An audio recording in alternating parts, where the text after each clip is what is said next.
Hello and welcome back to There's Always Next Year. It is April 24th. It is Monday here in the Quivira Falls studios, and we have a brilliant production for you here tonight. Brilliant! Adam, did you have a good weekend? I did. I got to play some golf down in Branson. How about you? Yeah, I did have a good weekend. Just hung out with some friends, watched some sports, just typical weekend stuff for me. Do you remember those Guinness commercials? Brilliant! Brilliant. That was a good advertising campaign. It was. Verizon kind of stole that recently. They had that Einstein get on and talk about their plan or something. Oh, they did. I didn't really think I didn't correlate those two, but that's a good point. It is. Interesting. Marketing, man. It's a wild world. We saw some not unexpected news come out of Oakland last week surrounding the future of the Athletics franchise. Yeah, and I think it's something that has been brewing for quite a while out there. I mean, Oakland is just not a great sports town, it seems like. The Raiders left multiple times. Now the Athletics are buying some property out in Las Vegas. They're going to follow Oakland or follow the Raiders out to Vegas. And why can Oakland not put fans in the seats of their sporting events? They lost the Warriors too. They had the Warriors for a while. They went across the bay. Went to San Francisco. Yeah, they're at that Oracle Center now. It's tough because as a baseball fan, I think about, the Athletics of the late 70s, Reggie Jackson, Raleigh Fingers, like a lot of very storied players. I mean, even Ricky Henderson. Yeah, he was a big one. A number of guys that were very, very good players and teams that were very good. That was an electric place to play back in the late 70s. Being a Raider for years, during the Ken Stabler years, that they had very, very good teams out there. The Raiders were in the Super Bowl in, 2002? Yep. So it's not like we haven't seen success out of these franchises over the last 20, 30, 50 years. Right. But we've certainly watched the Athletics, the fan engagement dwindle, the frustration with the team surrounding the venue they have to play in currently, and the lack of opportunity to create somewhere else for them to play locally. They had to look in other markets and inevitably turn to Las Vegas to buy property. Yeah. And I don't think that's surprising. I mean, you already had the Raiders go out there. Now Athletics are following them out there. Do you think it's just that area? Like, people would rather be a Giants fan? I mean, they're right in the similar area. Would they rather be a Giants fan or 49er fan as opposed to the Raiders or the Athletics? I don't understand. I really just don't get it. I think Oakland took it a lot harder losing the Raiders than they will losing the A's. Yeah. To the same extent, when you think about, if people are fans of the Warriors, they can still go see the Warriors now. Correct. They haven't lost that capability. For the Raiders and A's fans, that's a little different.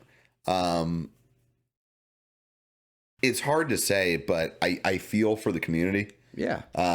They've lost 3 professional sports franchises in the last 5 years, essentially. And yeah, I mean, as a Kansas City fan, Royals, Chiefs, I'd be devastated if, like, even the Royals, who are not doing well right now, but I'd be devastated if they decided to pack up and leave and go to somewhere else. I don't know. Well, and I had that conversation briefly with a buddy this weekend, but that the good news for the Royals is, despite how rough of a go they're having right now, and we could touch on that a little bit further here shortly. Mm-hmm. They have local ownership. That's true. That their owner, like if the Glass family still own the team, I would be nervous. John Sherman and all those owners that they've brought in are all people that are tied in Kansas City. The majority of them call Kansas City their primary home. The Royals aren't going anywhere as long as John Sherman is leading that ownership group. If the Royals were to get sold, which I don't see happening anytime soon, that ownership group just bought them a couple years ago. Unless they keep playing like crap like they are right now. I don't know. But the ownership group knows they need to invest in talent if they're going to expect different results. Right. And thus far this season, they haven't done that. But again, we'll circle back on that in a minute. In the meantime, we saw another storyline this weekend going very much in the opposite direction. A team that hadn't been as relevant in recent years in a sport that we don't talk about much. But AFC Wrexham, the Welsh football team, Soccer. football, non-American football, completed their official promotion run this weekend. They will be promoted to the European Football League number 2. Yes. Come this upcoming season, which I believe starts in September, maybe. Okay. But the kind of fun storyline surrounding that is, did you see who the owners are of the team? Yeah, Ryan Reynolds and Rob McElhaney. Yeah. He was on Always Sunny in Philadelphia. Right. Yep. So, yeah, he's Mac on Always Sunny. And I did not realize that. yes. Yep. Thank you for that. Yes. Love that show. So they acquired the team as the primary owners back in 2020. During the 2022 season, they finished just short of promotion. I think they lost their final game, which prevented them from being promoted last year. And they complete that kind of success story that we see, and Wrexham AFC moving up to EFL League 2. I saw that Kansas City local Paul Rudd was out there this weekend for the game. Okay, he was cool. up in the suites with them, but he was also fraternizing with the locals at the pub before the game, having a good time, taking Sounds pictures about with right. folks. Very on brand for Paul Rudd. Love him as an ambassador of Kansas City. Right. Very much expect that he'll likely be in town this week, maybe for the draft, as well as some of our other familiar faces from Kansas City. Yeah. Eric Stone Street, Rob Riggle, David Ketchner. We'll see who all is out there, but I anticipate we'll see at least some of those faces. I'm sure most of them will be, unless they're preoccupied elsewhere. But Right. yeah, you don't want to miss the draft in Kansas City if you're from Kansas City. But FX did do a special called We Are AFC Wrexham, I believe. Okay. It's a documentary following the team and following Ryan Reynolds and Rob McElhaney after their acquisition of the team. So if anybody wants to check that out, go ahead and check it out. I've seen a little bit of it. I need to dive into it further, but I've heard very good things about it. And obviously following along with Ted Lasso as well, garnering the worldwide attention that it's gotten. Well, and this is over the big past for couple Wrexham as well, because I think it's been like 10 plus years. 15 years. 15 years since they've been promoted to this Right. league. So congrats to Wrexham AFC. Way to go. We'll see if Rob McElhaney and Ryan Reynolds can keep you on the right track and keep you up in that league. And then moving in, a little baseball talk.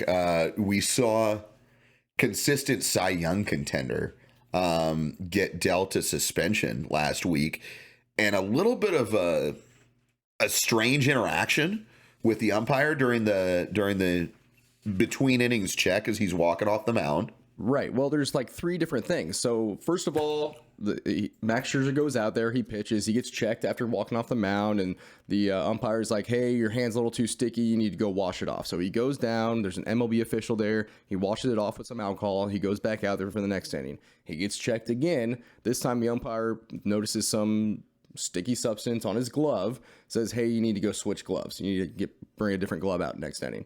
And then the third time he gets checked again, checks his hands, and basically says he had some foreign substance, some foreign sticky substance on his throwing hand, his right hand, and he gets ejected from the game because of that. Now, Max Scherzer is very much so against this, saying that it's just rosin and sweat. He was being very animated out there on the baseball diamond, talking to this umpire. His head coach or manager comes out there, and he's trying to explain his side of the story. Like, look, it's just sweat and rosin. I don't know what else to tell you.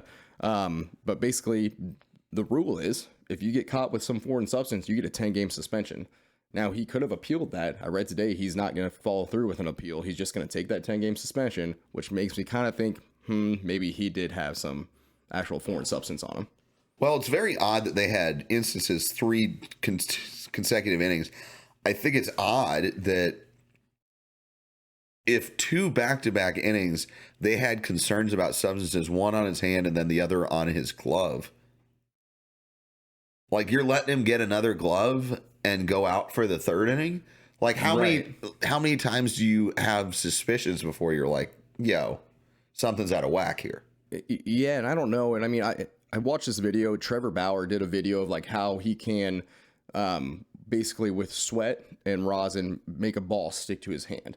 And so like I kind of want to believe Max Scherzer. I think he's a pretty good guy. They talk about his Trevor Bauer's a nut job, by the way. Okay. Well, they talk about Max Scherzer basically was saying like he didn't do anything wrong, and yet he ends up taking this 10-game suspension. So we'll see what happens. Even his manager, Scott Boras, his agent comes through and says no one can explain what is too sticky. There are no units of stickiness to quantify. How do you appropriately enforce this? MLB attempts to level the playing field by using standards that are not measurable. Further, one umpire has a stickiness standard that is different from all the other umpires. So even Boris is against this. It basically, and I guess my question is, Boris is going to say something to defend his client, obviously. Yeah, but my question is like, how can you better justify this rule? Officiate right. This rule? Yeah. I don't know.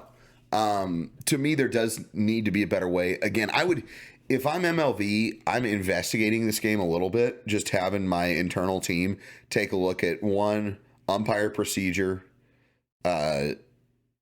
Is there some sort of notation system in place that says the umpire goes back to their book and say, addressed sticky substance on number so-and-so's hand during third inning stretch? Right. Yeah. I have no clue. Whatever you want to call it.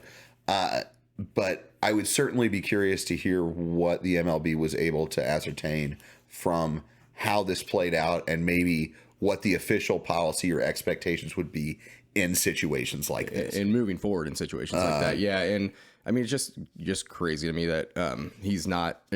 And I think the MLB is going to look into it a little bit more, even though Max Scherzer is not appealing this. But it just kind of definitely comes down to. I think they should review anything that results in a suspension, especially a multi-game suspension. Right. I would think that would be policy, and it might be. If not, you would imagine it should be. And this is definitely a circumstance that doesn't happen very often. I would say like maybe within the last couple of years when they started checking. Well, they just started checking within the last 2 years or so. Right. You don't see it happening that often. And they talked about his spin rate. His spin rate was the same as it has been all throughout the year. So whether that sticky substance on his hand, whether it was rosin and sweat, whether it was something else, some foreign substance, I don't think it was really affecting his pitches that much. So I don't know. What was his? I'd have to go back and look at his stat line during the game to see. I don't think he was just blowing him out of the water. It's not like he had a no-hitter going or anything like that. No, it looked like just a regular game to me. I don't know. Speaking of teams getting no-hit, the Royals haven't blatantly got no-hit this year, but their offense is lacking. We're closing out the end of April, and they are bottom of the barrel when it comes to the MLB right now. They're bottom of the barrel. They're right there with the Athletics. So right. they've only got one more win than the Athletics, and it makes me look like a real freaking dumbass when I say during spring training, the Royals are going to average 6 to 7 runs a game, and then they come out here and their star players, Bobby Witt, Vinny Pasquantino, Massey, and Melendez, and even Salvador Perez, they're not doing well. I think the best average right now is Vinny Pasquantino, and he's hitting 267. So like, that's not good. If you cannot get run production, you're not going to win games, obviously. And to add on to that, the pitchers are not doing well either. Right. Singer, who's supposed to be a future... Singer's supposed to be showing up. He's supposed to be a future ace. He's given up like 8 runs in 5 innings. I'm like, what are we doing? What are we supposed to do to fix this? So, I mean, Royals are 5-17. They have a minus 51 run differential. They're 1-12 at home. That's not going to bring crowds at the ballpark. No. And they're already, I'm seeing, Matt sent out one last week, but we're seeing a lot of deals. The Royals are cranking out about, hey, get your 4-pack for $40, get your 4-pack for $30. Ticket prices are dropping, and they're currently just doing it on weekday games. But if they keep playing like this, it's going to be like, don't get me wrong, I love being able to go out and see games at the K. I'll always go. Yeah. I'm a baseball fan. I don't care if it's even a team that I follow that's playing. If the tickets are affordable and it's a nice day, I'll go catch some baseball. We're blessed to live in a city, again, and this goes back to the Oakland conversation earlier. We're blessed to live in a city where we have professional sports. Right. And we have the ability to, that's the one silver lining about shitty teams is it's really cheap and really accessible to go to a game. Yep. And you usually get really good seats because you pay for nosebleeds and then you move on down to the lower level. Well, I even saw something the other day that those Crown club seats right behind home plate. You can get them for $77. And that's all you can eat, all you can drink. $77 right behind home plate. So check that out if you're a big baseball fan. TANY trip. So anyway, we'll see. I don't know what the Royals can do to fix this up. My thoughts are, do we ride with who we got, or do we start sending some of our young supposedly star players, trade them, and try and just build up towards the future 5 to 10 years down the road, get some draft picks, get some young minor league prospects, and see if that can fix us. But like, do you get rid of Bobby Witt? Do you get rid of Vinny Pasquantino? Do you get rid of Melendez and see if you can build something up from those? Or maybe Melendez? The problem right now, and this is something that I said before, the Royals really screwed the pooch during the offseason. Yeah, we didn't make any moves. Really. They didn't improve the starting rotation. They didn't improve hitting in the starting lineup. They didn't improve overall they didn't really improve much from any defensive position. The bullpen doesn't look much different. Like, there's nothing about it. They changed a GM and a manager. Mm-hmm. And let's remember, and this isn't a shot at those two guys, but let's remember that those two guys that took those roles, neither of them have ever been in those roles before. So they're inexperienced. This is new territory for them. Not to say that they won't have success, but... So I guess you're saying give them a little bit more time. Give them some more time to see if they can build with these younger players. Because you've already got all these kids who are already idolizing Bobby Witt. Yeah. Like, okay, maybe you can humor doing Pasquantino, but he's your best hitter you've got right now. He is. You guys are, like, I don't think you can risk losing more offense. I mean, if you lose a guy like Pasquantino or Witt right now, I think you're on the verge of potentially having the most losses in Royals history. If you keep on the tangent you're on with how April's gone, and you take away one of the two best offensive players you've got in the lineup, you're going to lose 105 games. Well, honestly, right now, that wouldn't surprise me. Would not surprise me if we do lose 105 games. And I think if you could even, like... I think if the Royals stick with it, I think they'll get a little bit more competitive this year. I don't think they're going to finish 500 or close to 500, but I think they will have better months than they did April. I hope so. I think the hitters will get into a little bit of a swing of things. You'll start seeing at least one or two of your starting pitchers that are showing up with some consistency. Right. Well, I just don't think... Because you've got Witt and Pasquantino, who are at this point your franchise guys of the future. They're the faces of the franchise. They're the ones that the kids are buying gear for and going out there wanting to see. You don't want to alienate that small fan base that you've still got that's engaged right now. A super small fan base, because I think we're only putting like 5,000, 6,000 people out to the K on weekends. So that's pretty crazy. No, not 5,000 or 6,000 on weekends, right? I don't know. But that's probably weekdays. That's probably I'm weekdays. Exaggerating a little bit on that, but... It just seems like anytime I am watching the game or I'm out at a bar having a drink and the game's on, the stands are not full at all. So do you think they should trade somebody, or do you think they should stand pat? Obviously, it's not going to affect them this year, or I would even argue, I'm not going to say next year. I think if they do some things during the offseason to start shoring things up, I think they could get back to close to 500 next year.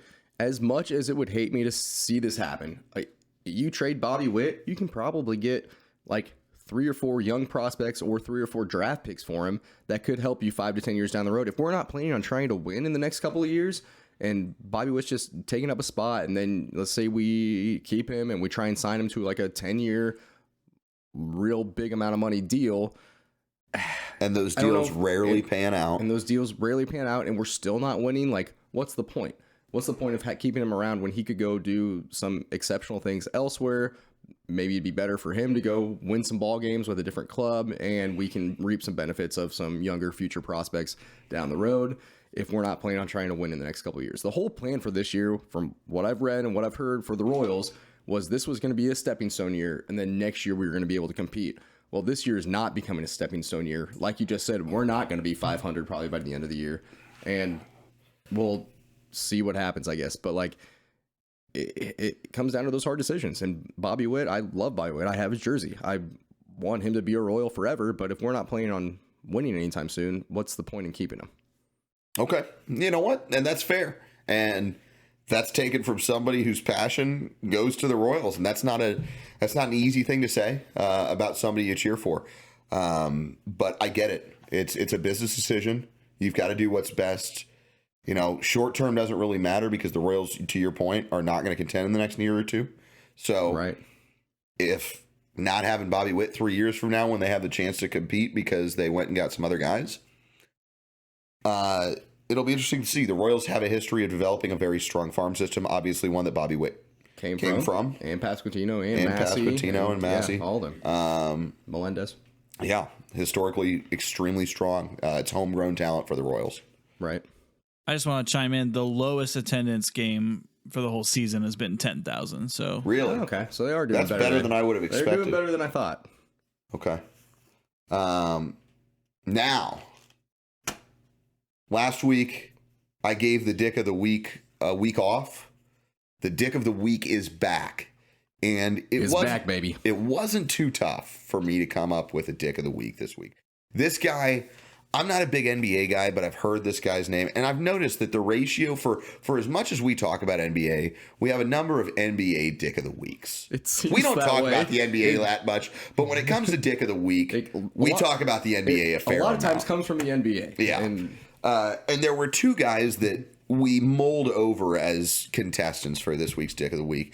And I gave Draymond Green the benefit of the doubt, and I said maybe his was a mistake and he didn't mean to step on that guy. That guy appeared to be holding his leg. So I'm going to let that one slide on Draymond, though I'm not a fan. But this week it's going to be Dillon Brooks. And Dillon Brooks, I didn't know his name before this year. He plays for the Memphis Grizzlies. I've heard of him, but he's not a very common, well-known name. To my understanding, it's his defense and his trash talking and his playing mental games with the guys that he goes up against that's been successful for him this year. And he gets put on a lot of tough players. He is often tasked with guarding the best player on the other team. Okay. Which, when you're facing off against the Los Angeles Lakers, means you're going up against LeBron James. And there were some comments that Dillon Brooks made about, I'm not impressed by you until you drop 40 on me. Okay. Well, Game 3 came to the Staples. Well, it's not the Staples Center anymore. It's crypto.com arena. Oh, I didn't even realize they changed that. Yeah, it's still much like Kauffman Stadium and Jacobs Field. It's still the Staples Center to me. Right. But Game 3 between the Grizzlies and Lakers. The Lakers I watched the first half of this game, which you guys know how often I watch basketball. Yeah. I watched the first half of this game. The Lakers were up like 36-9 at the end of the first quarter. They held the Grizzlies to single-digit points in the first quarter. Ridiculous. It's absurd. It wound up only being a 10-point game. It wound up being 111-101, I believe. The Grizzlies held the Lakers, right? No, the Lakers held the Grizzlies. Dude, I watched the game. Maybe we're talking about a different game. At the first quarter, it was like 36-9 Lakers. It was bad because until like halfway through the second quarter, there had been more minutes eclipsed during the game than points scored by the Grizzlies. Oh my god! Until like halfway through the second quarter, when they finally hit like 18 or something like that. It was really bad for the first most of 20 minutes of the game. Well, you talk about Dillon Brooks chirping at LeBron James. Well, didn't Dillon Brooks in this same game only go like 3 for 13 or something like that? Yeah, he went like 3 for 13. LeBron dropped 25. AD dropped like 32 and didn't get hurt, shockingly enough. Interesting. But Dillon Brooks wound up getting tossed from the game in the third quarter for a flagrant foul number 2, making contact with LeBron's groin during a play. And you know LeBron sold that shit. Oh, yeah. We've talked about this before. LeBron sold that shit. LeBron knows how to act a little bit. He was in Space Jam. He knows how to act. It was the biggest travesty that had ever happened to LeBron's family, just looking at him there on the court. But it did warrant enough that Dillon Brooks got ejected. And when asked during the post-game press conference about it, he said, I ain't talking. Quote, I ain't talking. I ain't talking. I ain't talking. I ain't wrote back. So congratulations. If you're going to play the villain, Dillon. Oh my gosh. And with that was quirky. That was dad joke-esque. And with that, we're going to roll into those dad jokes. The dad jokes this week are sponsored by Travis Koppel and the Jenkins team as part of Platinum Realty. No pressure, just results. Travis loves helping local Kansas City folks, people moving to Kansas City, people moving out of Kansas City. You buying, you selling, you know somebody that is. Go see Travis, Kansas City sports guy, Jayhawk guy, car enthusiast, and loves helping the first responders community as he is a first responder himself. 913-961-7110. No pressure, just results. T-Cop, Travis Koppel, and the Jenkins team is part of Platinum Realty. Mikey, take her away. What does a nosy pepper do? Oh, get jalapeno business. Oh, man. Let's go. Adam got it. Oh, man. I was like, I think I know this. Oh, That's man. it. It's been a damn minute. Did you let me have that one? Be honest. Yeah. Totally. It's jalapeno business. All right. What's the difference between the bird flu and the swine flu? Pig or bird? Well, that's one. Wait. Hold on. Again, you're getting a little quick on me there. Pig flu and the swine, or the bird flu and the swine flu? Yeah. I don't know. One requires tweetment, the other an ointment. I was trying to think of something with oink. I was trying to. All right. Last but not least, what vegetable is cool but not that cool? I mean, I always think of I'm chill as a cucumber. Nope. I was thinking cucumber. Nope. Just rad-ish. You're radish. You know, that was the best set you've had in a while. The first two were decent. Thank you. The first two were decent. I'll give you that. I think Adam likes him when he gets them more. Oh, that's definitely true. That makes sense. The wheels turn slow, folks. Now, we saw an interesting kind of transition of a storyline with we've been talking a lot of golf over these past several weeks. Yep. Talking a lot of LIV versus PGA and LIV being the laughingstock, LIV maybe going bankrupt, all these storylines that we've seen. This weekend, LIV takes the LIV Golf Invitational in Adelaide over across the pond, down under. Down in Australia. Down under. Let's throw another shrimp on the barbie. Oh, boy. But those Aussies know how to get down, man. Oh, yeah. Not that should be any shock. They fight kangaroos. Yeah, it doesn't surprise me at all. But what hole was it? Was it like the 16th hole? It's 12th hole. 12th hole? Yes. Okay. It's the 16th at the Waste Management. It reminded me a lot of the 16th hole at the Waste Management Open out there in Scottsdale. But basically, Brooks Koepka, younger brother, Chase Koepka, ended up hitting a hole-in-one. Aced it down there on that 12th hole. They call it the watering hole. The watering hole, that's correct. Basically, it's a big party hole. They got a lot of bars and places you can buy beer. The crowd surrounds surrounds on all sides. It's kind of a narrow, if you haven't seen the video, it's somewhat similar to the layout of the 16th hole Waste Management.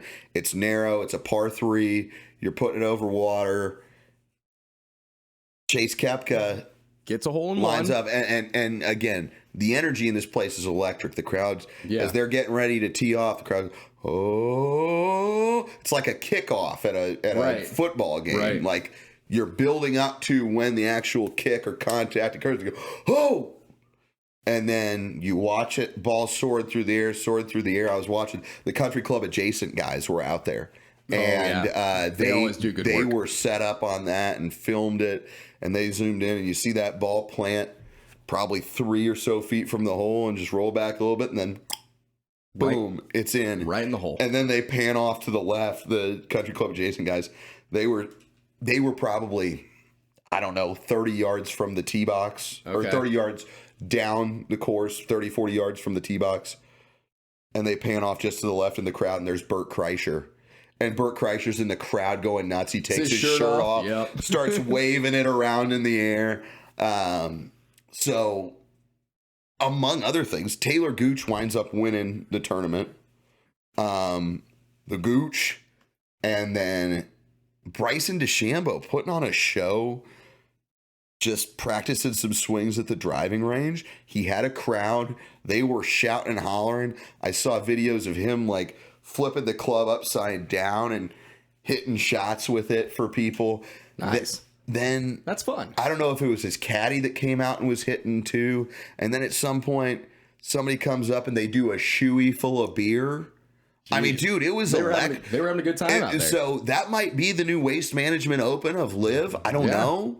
But it was a sold-out crowd. You got Bert Kreischer taking his shirt off. You got Chase Koepka dropping holes in one. You got DeChambeau putting a show on at night during the driving range session.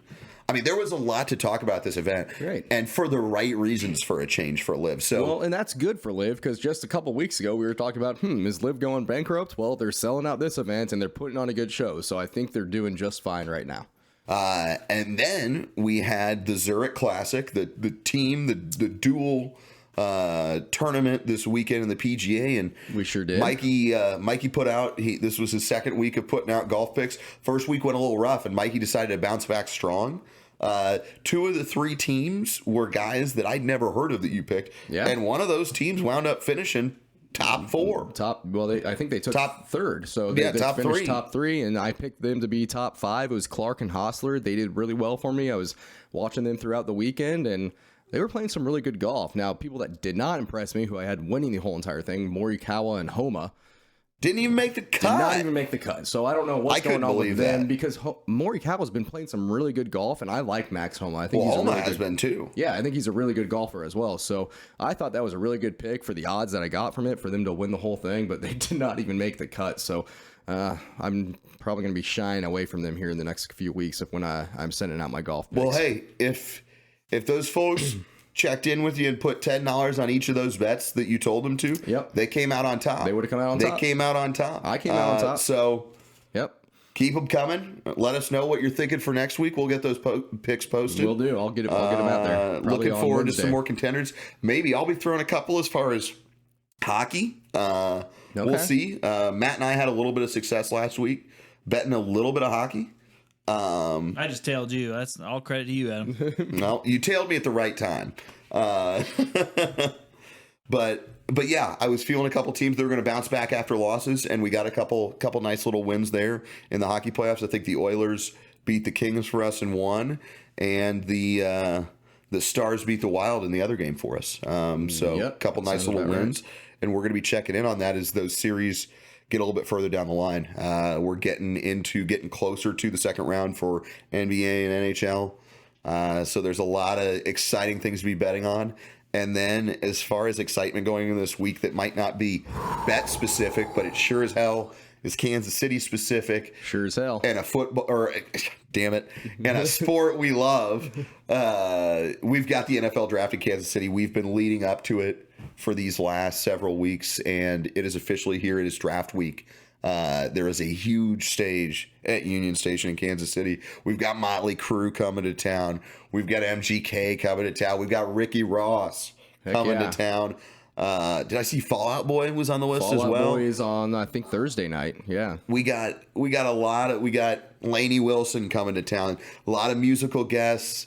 The stars will be out. Kansas City will be shining this week. It's going to be great. It's going to be a great event, and I know we've been leading up to it, and there was one thing that I haven't been able to find out is who's going to be signing the autographs, and I look on the app, the NFL Pass Eli Manning? app.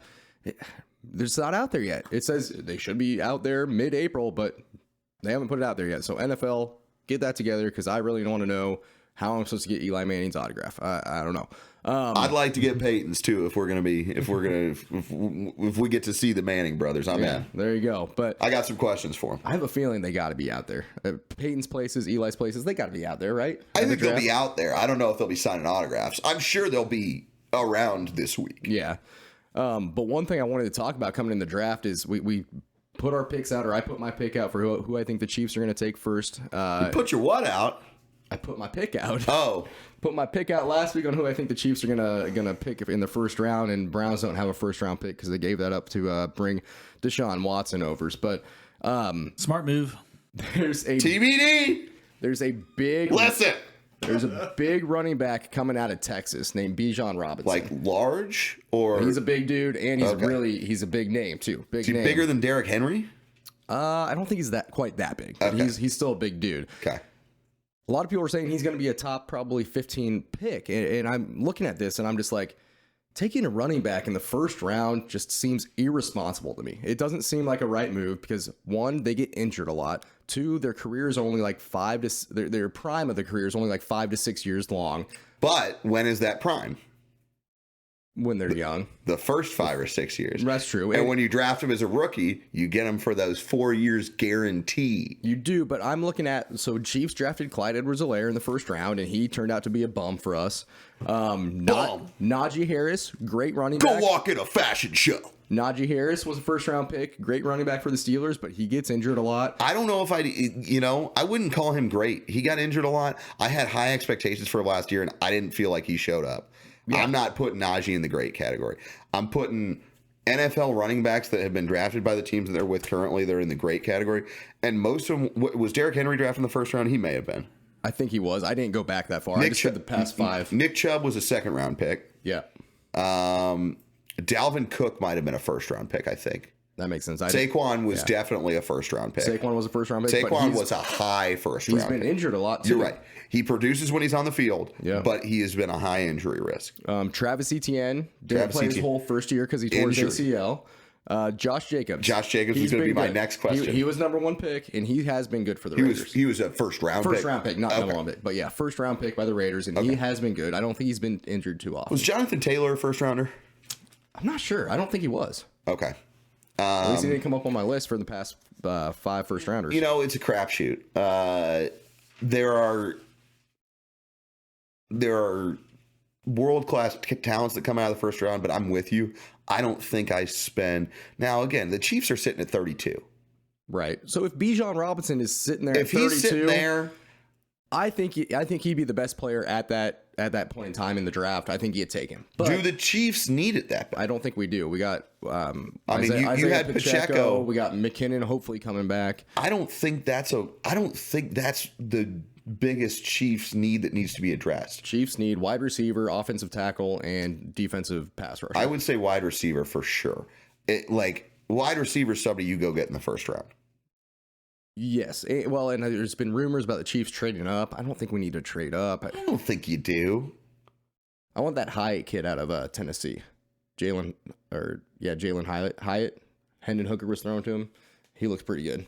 Tall, athletic, speedy guy. We need a deep threat. So absolutely. You want somebody tall, want a big body. Yeah. Somebody that can get up for it. I would agree with that. So we'll see. But yeah, I just wanted your opinion on the whole running back, drafting a running back in the first round. I would prefer for my team to avoid it. That would be, unless there is somebody that you just cannot let get past, they show up and you didn't expect them to still be there and you just can't pass them up. I would want my team to avoid it. Well, the Chiefs starting running back in the Super Bowl was Isaiah Pacheco, and we got him in the 6th round. So you can still find good quality running backs. All I can remember for the Browns is Trent Richardson, and that was a dumpster fire that the Browns managed to actually get some draft capital out of. Yeah. But looking forward to this week, looking forward to how electric Kansas City is going to be. Get on down to Union Station. The weather's looking good. The weather looks good. Go check it out. If you haven't been to Kansas City, if you haven't spent time here, there's a lot of stuff to do. Check out Union Station. Check out Hearts on Parade that are now out in Kansas City. Go check out the Negro League Baseball Museum. Go check out the Negro League's Baseball Museum. Check out the World War I Memorial. So much cool stuff to do. All the breweries downtown. Go out to Powell Gardens. Find something to do around Kansas City. But welcome if you're coming from out of town. We love having tourists come to our city. We try to embrace that Midwest hospitality. Sure do. We're pretty nice out here. And something that's not as hospitable often is what we have coming up next. It's time for Matt's Hostile Takeover. Matt's Hostile Takeover is sponsored by Extreme Pool Renovation and Construction by Jerry Downs. Jerry Downs is a master craftsman. He and his team have been renovating and creating unique pool designs in the Midwest for many years. The attention to detail and the level of customer service are second to none. Jerry and his team will come through for you like no one else. Ask Jerry about all the other services he can offer as well. Extreme Pool Renovation and Construction, when good enough is not good enough. Give him a call at 816 738-3118 or reach out with an email at extremepoolsbyjerry@yahoo.com. Thanks, guys. I really like that intro there, Adam. That was funny. I knew it was coming, but boy, hostile. You nailed it. Heyo. Hostility. Last week Mike pulled out his diploma, so I thought this week I'd show off mine a little bit. I'll bring mine next week. Adam's gonna go on one of those sketchy online schools and show up with a printed certificate next week. No, I'm a computer guy by trade, and we're thankful for that. Hence why he's the producer. Yeah, and my face is like all marred from like staring at the computer screen for too long. That's why I'm not on camera. I don't want to scare you guys. We don't want to tell them about the accident. Yeah. Plus, I shaved the lion's mane off, so there's looks nothing so clean, to talk so about fresh, anymore. baby. No, but this week I thought I'd relate. We've been talking about golf a lot. I think it's kind of been a filler while football disappeared. But, Yeah, but it's good to gamble on. There's something called code golf that I wanted to talk about, and it involves computer programming. Okay. And my diploma is a bachelor's of science, so you would often say computer programming is a science. Okay. But oftentimes, like many other parts of life, everything's kind of on a spectrum, right? I think one thing that differs arts compared to a science, like bachelor's of arts versus science, is kind of like whether or not there's a right or wrong answer. Or if it's just interpretive. Right. Uh-huh. Yeah. You go to an art class, like a kindergarten art class, and you say, draw a Pokemon, draw an animal, draw something. Are there any wrong answers? Not really. No. There's many, many valid answers. Well, in software programming, computing, there's the task that's given to you is accomplish this one thing, but there's often many routes to get there. Two engineers would almost never agree on the same answer, even with very explicit detail, kind of hilariously. You ask 6 engineers to come up with one solution, and suddenly you have 10 solutions. Okay. And they all go on and on and on about the details. But so Code Golf is a fun challenge that's basically you get assigned a challenge to program, and instead of taking the fastest route, the best route, the cleanest route, the most organized route, anything like that, and instead it's how much memory does the source code of your program take up. You want to have the lowest amount of memory. Yes. Okay. And much like art and medium, like part of it is choosing your programming language. Many program languages are very different, have very much more robust built-in functionality. And so naturally, these competitions or challenges are kind of broken by computer programming language, Python being a very popular one. And so the goal looks something like, look, I wrote 19 scrambled characters on one line and accomplishes this one goal. And it is by no means discernible, readable, or anything. It's this confusing looking puzzle that, in fact, when you punch it into the computer, it does do the thing that the challenge asks you to do, but it makes absolutely no sense. But it takes up this much memory. Yeah, I'll throw a couple screenshots on the video of some of these ridiculous things. But interesting. It's on this website called Stack Overflow. Have you guys ever heard of that? I have not. It's started primarily as like a computer programming resource, but they actually have what they call their meta exchange universe. And so they have like every possible, like a Game of Thrones Stack Overflow, philosophy exchange, like all these different things. And have you guys heard of I don't even know how to say it. Quora? Yes. Quora.com. It's the same format where it's just like question and answer. So there's like, there's a Harry Potter exchange that's like, hey, why did Dumbledore do this? And then all the Harry Potter nerds get together and provide you all the answers you could ever want. But it's actually really interesting if you go there. Like they have a list of popular questions in the US from all these different sites. But one of them is in fact Code Golf. And it's hilarious because even to a seasoned programmer, you look at them and you go, why? And I would say, but why? The answer is it's art, man. It's art. All right. Have you ever participated in a code golf tournament thing, whatever? No, after spending 8 hours a day programming, it's not what I want to do. That makes sense. You can miss him with that bullshit. Yep. Well, with that, we bid you adieu. Another week. Thank you for joining us. Go out. If you're in town, go out and check out Kansas City this week. Weather's going to be great. The stars will be out and they will be big and bright. And you might even see a TANY boy or two running around. We'll see. You could find them at the softball fields. Unfortunately, you could find them at Gert's Grill. That's probably you could find them at Guitars and Cadillacs. You never know. But in the meantime, at the track meet on Friday. You could find them at a high school track meet, but you will only find one of them at that. And with that, just remember one thing, folks. There's always next year.